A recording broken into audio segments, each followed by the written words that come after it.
नमस्कार।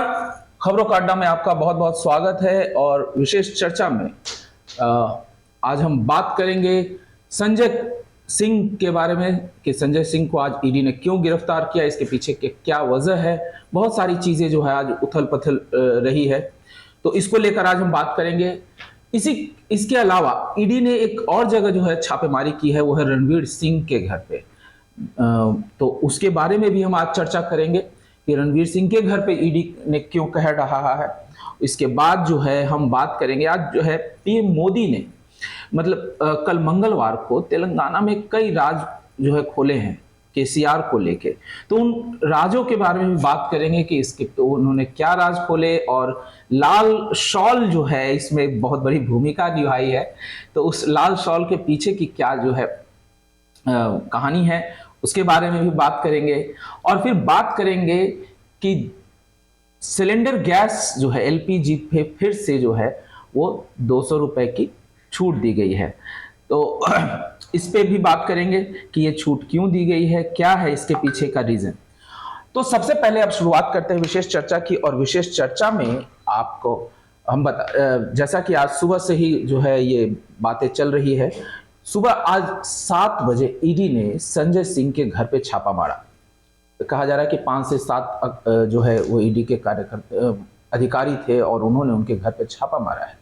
और छापे के बाद जो है उन्हें जो है फाइनली गिरफ्तार कर लिया गया। गिरफ्तार करने के बाद जैसे ही ईडी ने छापा मारा, बहुत सारे जो है खबरें और लोगों के बयान आने लगे, खासतौर से आम आदमी पार्टी के। कहा जा रहा है कि ये जो छापेमारी हुई है ये जो है शराब घोटाले को लेकर हुई है, जो दिल्ली में आबकारी नीति बनाई गई थी और उस नीति में जो अनियमितताएं बरती गई और जो घोटाले हुए, जिस तरीके से मनी लॉन्ड्रिंग हुई, इन चीजों पे आरोप लगा है और उसमें जो है ये जो है कार्रवाई की गई है। तो इस पे जो है सबसे पहले हम आपको बताते हैं कि संजय सिंह के पिता ने इस पे क्या बयान दिया है। सबसे पहले हमें वो जानने की जरूरत है और मुझे लगता है कि संजय सिंह के पिता ही जो है जो बोल रहे हैं, सबसे पहले जो है किसी भी व्यक्ति को उनको ही जानना चाहिए, क्योंकि बाकी लोग तो अपनी राजनीति के अनुसार से जवाब देंगे ही, लेकिन घर के मुखिया हैं संजय सिंह के घर के, उन्होंने क्या जवाब दिया, सबसे पहले ये सुनिए।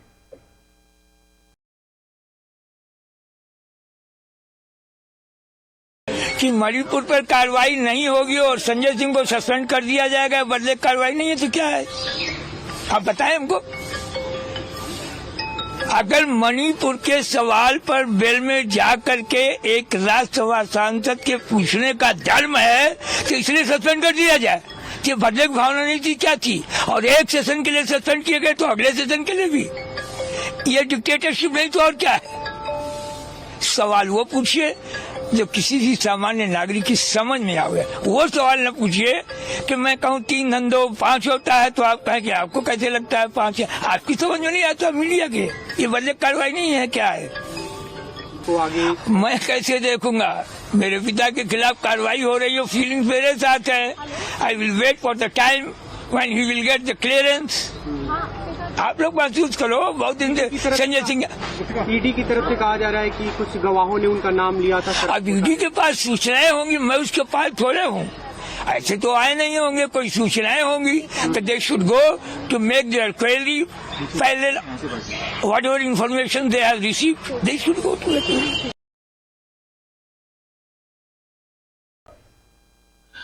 तो जैसा कि उनके पिता ने कहा कि ये जो भी कार्रवाई हुई है हमें जो है इसका इंतजार करना चाहिए और विभाग का ये कार्रवाई है और हमें इंतजार करना ही ज़्यादा अच्छा है, और जब उनसे वहाँ से क्लियरेंस मिले तो हमें उस पर बात करनी चाहिए। इसके अलावा जो है आम आदमी पार्टी के जो प्रमुख हैं अरविंद केजरीवाल, उन्होंने भी अपनी टिप्पणी रखी है और उन्होंने सीधा सीधा आरोप लगाया है कि ये 2024 के चुनावों से प्रेरित है और उसी को लेकर ये सारी चीजें की गई है। आगे क्या कहा है उन्होंने, ये भी सुनिए।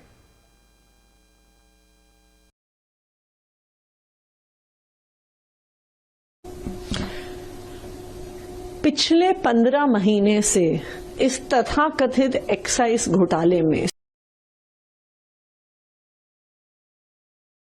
ये शराब घोटाला तथाकथित शराब घोटाले का भी पिछले 1 साल से जांच चल रही है, अभी तक तो कुछ मिला नहीं है। तो संजय सिंह के यहाँ भी कुछ नहीं मिलने वाला, बाकी चुनाव आ रहे हैं और 2024 के चुनाव में इन लोगों को लगता है कि ये लोग हारने वाले हैं, तो एक हारते हुए आदमी के आखिरी डेस्परेट कोशिशें नज़र आ रही है। ये जो सब चल रहा है, कल पत्रकारों के ऊपर हुआ, आज संजय सिंह के ऊपर हुआ, अभी देखो चुनाव तक कईयों के ऊपर होंगे।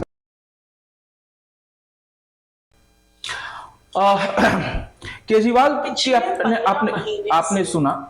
इसके अलावा जो है आतिशी जी ने भी अपनी बात रखी है, और हालांकि आम आदमी पार्टी के सभी कार्यकर्ताओं, जो भी वरिष्ठ नेता हैं, उन सब ने अपनी बात रखी, लेकिन मैं चाहता हूं कि आप एक एक करके सबकी बातें सुने, उनका क्या पक्ष है।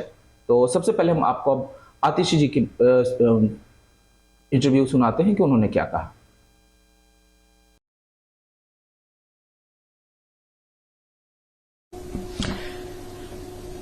पिछले 15 महीने से इस तथाकथित एक्साइज घोटाले में सीबीआई जांच कर रही है, ईडी जांच कर रही है। सैकड़ों अफसर इन्होंने ईडी के लगा दिए, सैकड़ों अफसर सीबीआई के लगा दिए, लोगों को अरेस्ट कर दिया, उनको टॉर्चर कर दिया, लेकिन अभी तक 1 रुपए का भ्रष्टाचार केंद्र सरकार और उनकी सारी एजेंसियां साबित नहीं कर पाई हैं, उसका सबूत नहीं दे पाई हैं। ये क्या दिखाता है? ये दिखाता है कि भारतीय जनता पार्टी को आम आदमी पार्टी से डर लगता है। ये दिखाता है कि प्रधानमंत्री नरेंद्र मोदी जी को पता है कि जो चुनाव आने वाला है लोकसभा का, उस चुनाव को भारतीय जनता पार्टी हार रही है। और इस हार की बौखलाहट में, इस हार के डर में, चाहे आम आदमी पार्टी के नेताओं पे रेड करना हो, चाहे जर्नलिस्ट पे रेड करना हो, चाहे टीएमसी की एमपी को घसीट के लेके जाना हो, ये भारतीय जनता पार्टी की केंद्र सरकार कर रही है।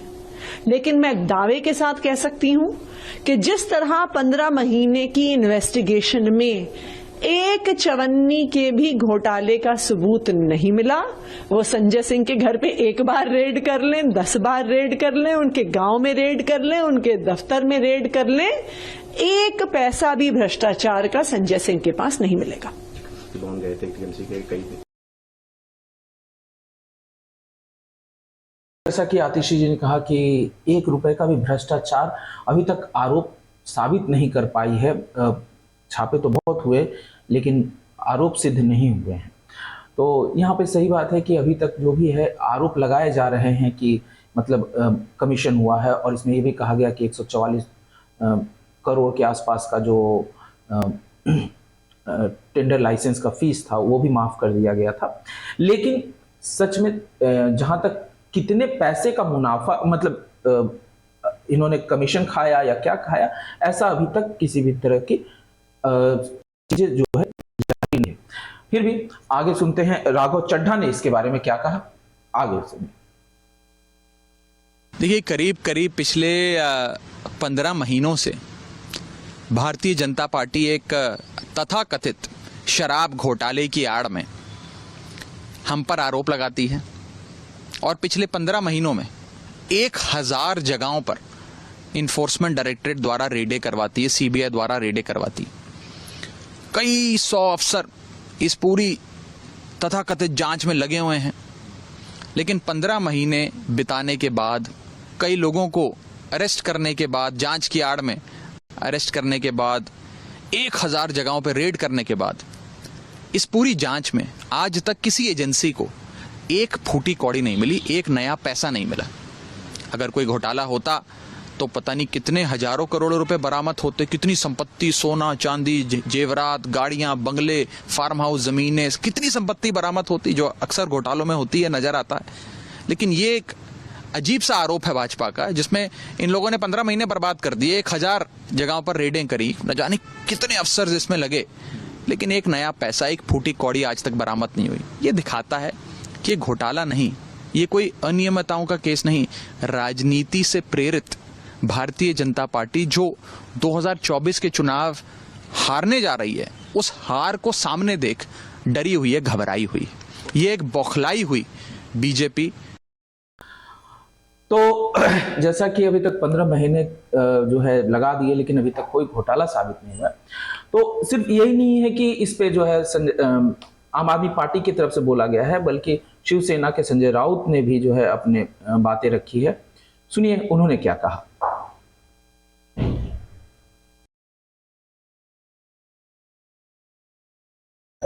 संजय सिंह तो सांसद है, जो एक निर्भय पत्रकार भी रहे हैं, जो खुलकर बात करते हैं, सवाल पूछते हैं, और इस सवाल पूछने का जो गुस्सा था उसकी वजह से उनको पार्लियामेंट से भी निकाल दिया।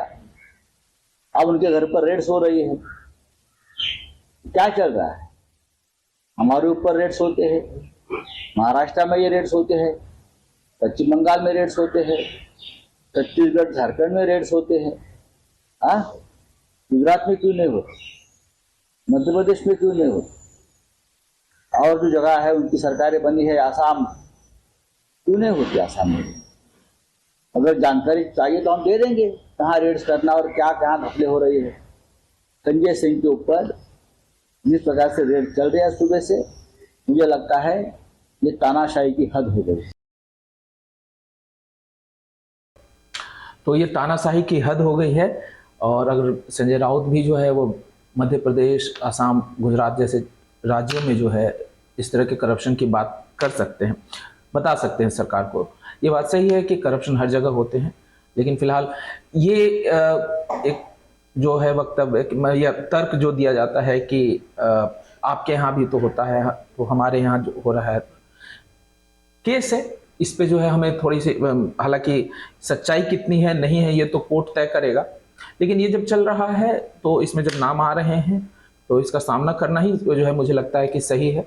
और आरोप कुछ भी लगाएं, लेकिन ये राजनीति है, राजनीति में जब तक अगर आरोप नहीं लगाएंगे तो उसका फायदा नहीं मिलेगा। तो ये है, सुनते हैं मनोज झा ने क्या कहा इसे लेकर।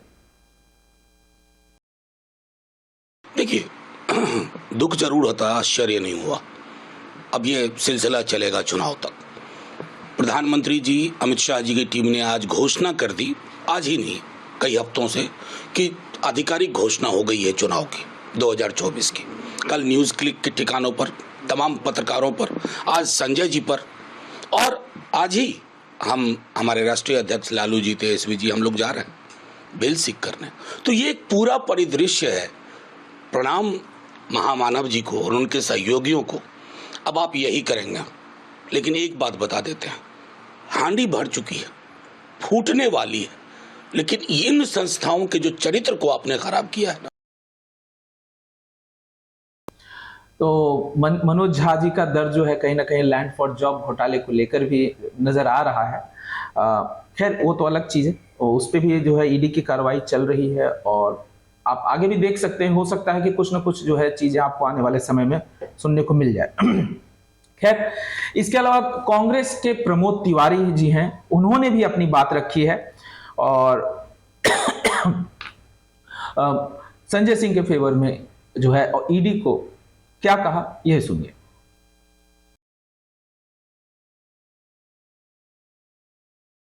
इस सरकार में कोई नई बात नहीं। जो खिलाफ आवाज उठाता है, इंडिया का कोई घटक बोलता है, तो उसके यहाँ ईडी, सीबीआई और इनकम टैक्स जो फ्रंटल ऑर्गेनाइजेशन के तौर पे भाजपा के काम करते हैं, वो पहुंच जाते हैं डर और भय दिखाने के लिए, आपस में टूटन पैदा करने के लिए। यही पत्रकारों के साथ हो रहा है।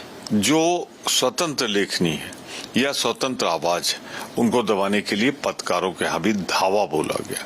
किस अपमान पूर्वक उनको लाया गया, उनके परिवारजनों, उनके बगल आसपास के रहने वालों ने क्या सोचा होगा। ये काम तो आप कोर्ट से एक समन भेज के बुला के पूछताछ कर सकते थे। तो इससे ये मेरा आरोप साबित होता है कि इनके पास पर्याप्त आधार नहीं है। और संजय सिंह जी के यहाँ आप साझा करिए कि आप क्यों एक सम्मानित सांसद के यहाँ गए। तो इन सारे छापामारी के बाद जो है भारतीय जनता पार्टी के कार्यकर्ताओं ने जो आम आदमी पार्टी के कार्यालय पे भी जो है अपना धरना प्रदर्शन किया और उन्होंने जो मतलब इस पे विरोध जताया और उन्होंने बताया कि ये एक भ्रष्ट सरकार है और जिस तरीके से पहले जब बात की जाती थी कि हम स्वच्छ हैं, छवि के लोग हैं, ईमानदार हैं, तो वो चीज़ें कहीं ना कहीं नहीं दिख रही है। तो ऐसे मौके पे जो है हर कोई भुनाता है और आज जो है भारतीय जनता पार्टी ने जाके धरना प्रदर्शन किया। मनोज तिवारी ने इस पर क्या कहा है, ये सुनिए।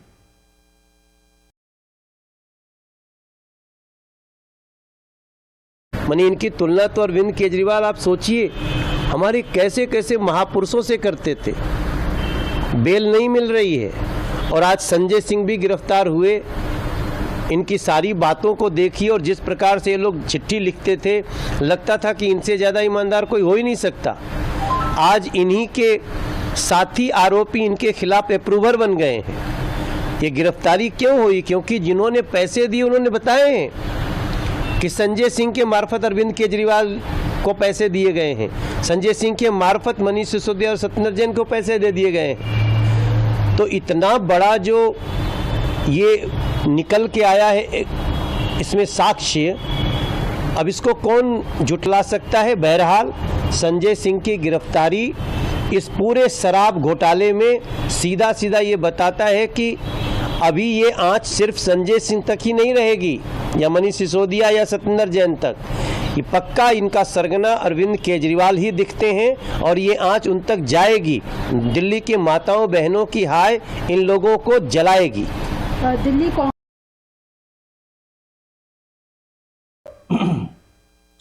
तो ये जो है टोटल जो आपने देखा कि इस तरह के मतलब जब भी कोई गिरफ्तार होता, कल आपने देखा न्यूज़ क्लिक के जो संपादक थे और उनसे जुड़े पत्रकार थे, जब उनकी बात हुई तो वहां पे भी जो है यही बात कही गई। हालांकि ये चीजें जो है वो लगातार चर्चा में है कि जो है विपक्षी पार्टियों के कार्यकर्ता मतलब नेताओं पर जो है ईडी के लगातार छापे होते हैं और खासतौर से जब चुनाव होते हैं तो ज्यादा होते हैं। लेकिन आजकल जो है चुनाव हर साल होते हैं और साल में 2 बार होते हैं, तो ऐसे कंडीशन में चुनाव चलते रहेंगे और ये होता रहेगा। हाँ, ये जरूर है कि हर राज्य में जब चुनाव होते हैं तो उसी राज्य के नेताओं पर टारगेट होता है, तो ये थोड़ा सा देखने वाली बात है। सच्चाई कितनी है ये तो कोर्ट से पता चलेगा, तो ये है। लेकिन सबसे पहले ये जानना मैं आपको बताऊं कि शराब नीति घोटाला जो है इसकी जो शुरुआत हुई थी वो 17 नवंबर को हुई थी 2021 में, जब दिल्ली सरकार ने एक शराब नीति बनाया था, नई शराब नीति बनाई थी। और जो पहले की जो शराब नीति थी उसमें जो है उसको जो है उन्होंने बंद कर दिया। इसके तहत उन्होंने जो कहा कि दिल्ली में शराब की सरकारी दुकान मतलब जो है को जितनी भी दुकानें उसको जो है 32 जोन में बांट दिया गया और 32 जोन में बांटा गया। हर जोन में 27 शराब की दुकानें खोलने की बात कही गई थी और हर वार्ड में कम से कम 2 से 3 शराब के वेंडर होंगे और उसका जो मालिक होगा, जो भी होगा, जो जोन का होगा, उसको उसका हक मतलब मालिकाना हक दे दिया जाएगा। तो इस तरीके से चल रहा था और दिल्ली के लोगों को उस समय पता था कि चूंकि जो है पुरानी शराब नीति के तहत जो चीजें हो रही थी, तो उस समय जो है यहाँ पर शराब जो है वो एक के बदले एक जो है वो बांटे भी मिल रहे थे, मतलब इस तरह से फ्री शराब बट रही थी। उपराज्यपाल जो है उस समय जो है उन्होंने आरोप लगाया कि ये जो शराब नीति बनाई गई है उसमें उनका परमिशन नहीं लिया गया है और बिना परमिशन के, बिना इसको पास कराए हुए जो है इसे लागू कर दिया गया और इस पे जो है मनीष सिसोदिया के मंत्रालय के अंतर्गत आता था और इसलिए जो है इस पे केस भी चला। हालांकि अभी मनीष सिसोदिया खुद भी जेल में है इसी आरोप में, तो उन्हें जेल में डाल दिया गया। और उस समय आरोप लगाया गया था कि जो कोरोना महामारी के समय जो चल रहा था, जो बंदी थी, उसके कारण से जो भी शराब व्यापारी थे उनका कहना था कि हमारी जो लाइसेंस फीस जो है जो लगभग 144 करोड़ के आसपास थी उसे माफ किया जाए। और इसी को लेके जो है हुआ कि मनीष सिसोदिया ने वो सारे जो है पैसे माफ कर दिए। तो आरोप लगाया जाता है कि ये माफी जो दी गई थी वो इसलिए दी गई थी क्योंकि उससे कमीशन खाया गया और उसका पैसा जो है वो इलेक्शन में खर्च किया गया है, पंजाब इलेक्शन में खर्च किया गया। तो ये जो है एक मामला था जिसके कारण से ये सारी चीजें हुई थी। लेकिन इसके साथ ही जो है आरोप ये भी लगाया जाता है कि इससे जो है शराब ठेकेदारों को फायदा हुआ और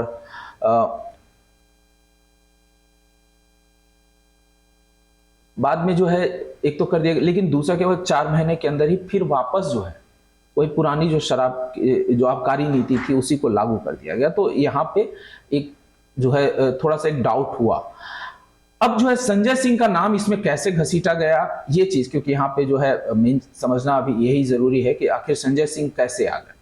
तो संजय सिंह का नाम जो है सबसे पहले आया दिसंबर 2022 में। उस समय एक जो कारोबारी थे, जो शराब कारोबारी थे, दिनेश अरोड़ा, उन्होंने इनका नाम सबसे पहले लिया था। उन्होंने बताया कि एक रेस्टोरेंट में जो है संजय सिंह से इनकी मुलाकात हुई थी और उस मुलाकात में जो है उन्हें जो है मनीष सिसोदिया से मिले थे संजय सिंह के साथ।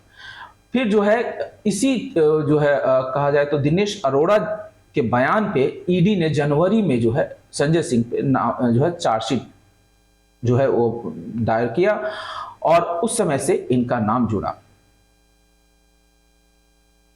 और वो कहा गया कि बेसिकली जो है संजय सिंह ने दिनेश अरोड़ा को जो है वो मिलवाया था मनीष सिसोदिया से और मनीष सिसोदिया के घर जो है संजय सिंह अरविंद केजरीवाल के साथ भी गए थे, जो कहा जा रहा है मीडिया के माध्यम से, उसके अनुसार से ये बातें आ रही है।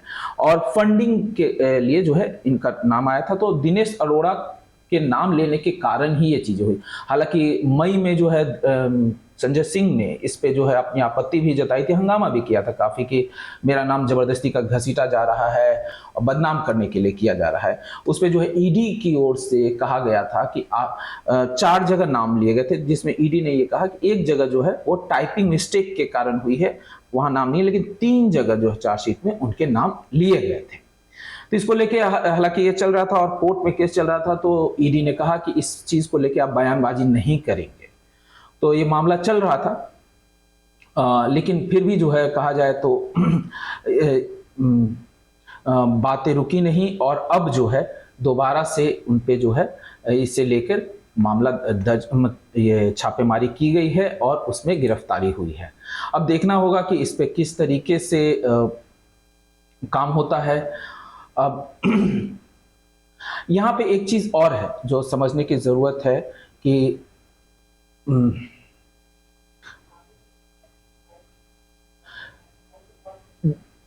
शराब नीति घोटाले में 2 तरह की जांच हो रही है। एक जो जांच है वो सीबीआई कर रही है और दूसरी जांच जो है वो ईडी कर रही है। जब शुरुआत में जब ये घोटाला साबित हुआ, मतलब घोटाले की बात कही गई, तो सीबीआई ने इसकी जांच शुरू की थी। इसकी जांच जो है अगस्त 2022 में शुरू की गई थी और उसमें जो है 15 आरोपियों के खिलाफ जो है नियमों का उल्लंघन का आरोप लगाया गया और उनके खिलाफ कार्रवाई की बात कही, एफआईआर दर्ज किए गए थे। और इसी आधार पे जो है नियमों का उल्लंघन के लिए सीबीआई ने किया और वो जो एफआईआर दर्ज की उसके आधार पे ईडी ने मनी लॉन्ड्रिंग का केस बनाया, क्योंकि मनी से संबंधित, पैसों की अनियमितता से संबंधित जो केस होते हैं उसमें ईडी का जो है अपनी भूमिका निभाती है और उसी के तहत ये चीजें की गई। तो ईडी ने जो है उसमें जो है मनी लॉन्ड्रिंग के मामले में इनके खिलाफ जो है कार्रवाई की। ईडी ने कहा कि नीति को बनाने और लागू करने में धन का जो है वो अनियमितताएं की गई थी। वहीं सीबीआई जो है नीति बनाते समय कथित अनियमितताओं पर जो नीति क्या बनाई गई उसमें जो है उसकी जांच सीबीआई कर रही थी और जो ईडी है वो जो है पैसे के लेन देन में जो अनियमितता की गई उस पर जांच कर रही थी। अब आपको बता दें कि इसमें जो है ईडी और सीबीआई ने अब तक टोटल 15 लोगों को गिरफ्तार किया है। उसके नाम मैं आपको बता दूं, पहला नाम जो है मनीष सिसोदिया का है, दूसरा है विजय नायर है, फिर एक समीर महेंद्रू हैं, अरुण रामचंद्रन हैं, राजेश जोशी हैं, गोरंतला बिचू बाबू हैं, अमित अरोड़ा, बेनॉय बाबू, फ्रांसीसी शराब कंपनी परनॉड रिकॉर्ड के महाप्रबंधक हैं ये, और पी शरत चंद्र रेड्डी हैं, अरविंदो फार्मा के पूर्णकालिक निदेशक और प्रमोटर हैं ये, व्यवसायी अमनदीप धाल और अभिषेक बोइनपल्ली शामिल हैं इसमें। तो इतने लोगों को अभी जो है गिरफ्तार किया जा चुका है। अब इसमें क्या जांच में निकलेगा ये तो नहीं कह सकते, लेकिन अभी तक जो जांच में निकला है, ईडी ने बताया है, वो बताया है कि निजी संस्थाओं को थोक व्यापार देने और उसी से 6% की रिश्वत पाने के लिए 12% मार्जिन तय करने की थी। मतलब जो शराब में प्रॉफिट कितना होगा तो जो है वो ये तय किया कि 6% जो है वो सरकार या इसको मतलब यहाँ पे कहा जाए तो आम आदमी पार्टी को मिलेगा और जो है 6% जो भी थोक व्यापारी हैं उनको मिलेगा। और ये 6 और 6 मिला के ये हुआ कि ये 12% जो प्रॉफिट ऑफ मार्जिन तय किया गया था। ये अभी ईडी का जो है आरोप है जो जांच में उन्होंने पाया है। अब चूंकि ये मनी लॉन्ड्रिंग हुआ, मनी से संबंधित हुआ, इसलिए ईडी इसी चीज पे जांच कर रही है अभी फिलहाल। अब इसमें जो है समीर महेंद्रू जो है को कहा जा रहा है कि वो जो है इस साजिश के जो है सबसे प्रमुख जो है सरगना हैं, और जो मनीष सिसोदिया या बाकी लोग हैं जो है उन्होंने उनके अनुसार से ही जो भी है ये कार्रवाई मतलब नियमों में बदलाव किया था। इसमें कहा जा रहा है कि महेंद्रू और विजय नायर, पी शरद चंद्र रेड्डी, बिनोय बाबू, अभिषेक बोइनपल्ली, अमित ओझा और 11 कंपनियों सहित कुल 17 संस्थानों को आरोपित बनाया गया है। अब कहा जा रहा है कि जिस तरीके से मनीष सिसोदिया को गिरफ्तार किया गया है, तो इसके साथ ही तेलंगाना के मुख्यमंत्री की बेटी हैं के कविता, उनसे भी जो है शराब नीति मामले में पूछताछ की गई है, और इसके साथ ही दिल्ली के मुख्यमंत्री अरविंद केजरीवाल से भी पूछताछ की गई है, और कहा जा रहा है, ऐसा माना जा रहा है कि उनको गवाह के तौर पर जांच के लिए बुलाया गया था, मतलब पहले जब भी हुआ था, तो ये चीजें हैं। अब इसमें एक और चीज है जो कहा जा रहा है, जो आरोप लग रहा है कि ये जब जांच चल रहा था तो मनीष सिसोदिया पे खास तौर से एक बात कही जा रही थी कि जब जांच हो रही थी तो सबूतों को मिटाने की कोशिश की गई थी, और उसके तहत जो भी कहा जाता है कि लगभग 170 मोबाइल ऐसे थे जिनसे बातचीत हुई थी और उसमें डाटा थे, तो उन चीज़ों को कहा जाता है कि 170 मोबाइल को, उनके सिम को और मोबाइल को तोड़कर फेंका गया था ताकि सबूतों को मिटाया जा सके। ऐसा जो है दिल्ली के डिप्टी सीएम पे आरोप लगाया जाता है, और इसके अलावा भी और भी सारे आरोप हैं। तो ये कहा जाता है, और इसीलिए कहा जाता है कि जो 170 मोबाइल जो है वो तोड़े गए, जिससे लगता है कि हाँ कहीं ना कहीं कुछ तो गड़बड़ है जिसके कारण से ये तोड़े गए और उसका अता पता नहीं है। तो ये सारा मामला है और इसी के तहत जो है ये सारी चीजें हुई है।